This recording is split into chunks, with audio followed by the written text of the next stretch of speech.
And with the new car, do you think it's created a situation where the non-top tier teams have a chance to maybe start off the season winning races, and we'll see some surprises here the first part of the year? Yeah, I mean, me and Michael have talked about it a little bit just throughout the tests, and I think our common sense is that it won't make the gap bigger, at least, from the top teams to throughout the whole field. So you'd like to think they would bring us closer, and like I said, definitely not further away. Yeah, I think that you will. I think you will have surprise winners this year. The best teams are always going to be the best. I mean, they are because, as you guys know, with any industry, it's all about people, right? And the biggest teams, the best teams, typically have the best people. And so it's always going to be that case. You look at all different forms of motorsports, the top teams are always the top teams, even with rule changes. But I always feel like and have felt like this model will work. And the reason it'll work is even at front row, we have really good people. And so on a given day when we hit everything right, when I hit everything right, we hit the setup right, we hit the strategy right, you should at least have the opportunity to win. You should at least be in a position to win.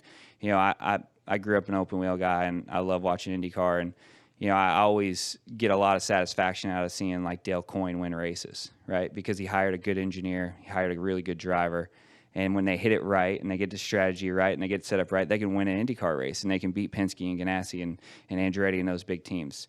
I think the next gen car gives us and other teams the opportunity in the Cup Series to do that.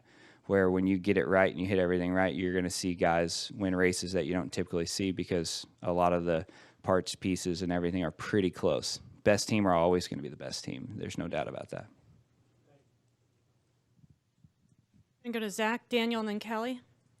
Zach Sterniola with Front Stretch. Todd, based on all of that and the quality of people that are at front row right now, where does that set your expectations for the season as a rookie? And also, just hitting the track yesterday for practice, what was that moment like for you behind the wheel? Yeah, I was definitely happy to just get my first day here under my belt.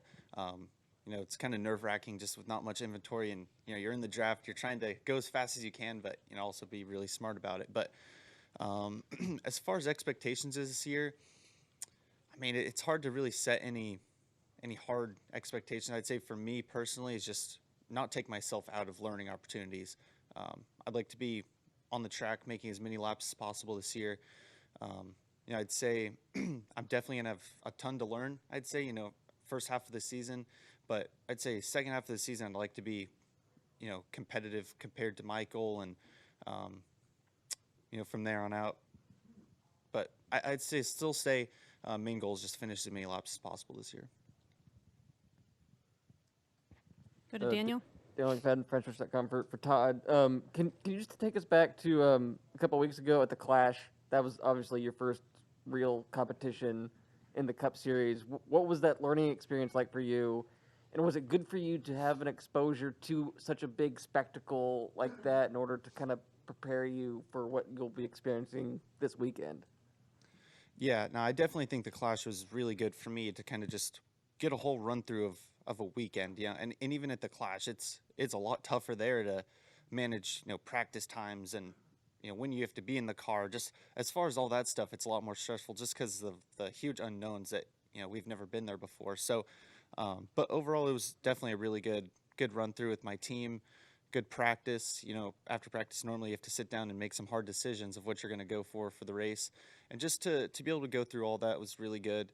And then also as a rookie, I've been on the track with some of like the stars of the Cup Series, but it's different when you walk in the garage and the cars are all wrapped in the sponsors you see on TV every weekend. So I think just running through every single one of those things was definitely a good thing. I'm going to go to Kelly and then Alex. Kelly, CrandallRacer.com. Todd, coming in being a rookie is hard enough. Have you thought about the fact you're coming from a series that runs 23 races that's pretty spread out throughout the year, and now you're about to embark on 37 races in 38 weeks? Is that intimidating at all? I feel like it is intimidating just because, I don't know what it's really like. I'm sure I can do it. And, growing You have to do it. You don't have a choice. True. But I mean, growing up, that's what I'd rather do. I'd rather race every single weekend.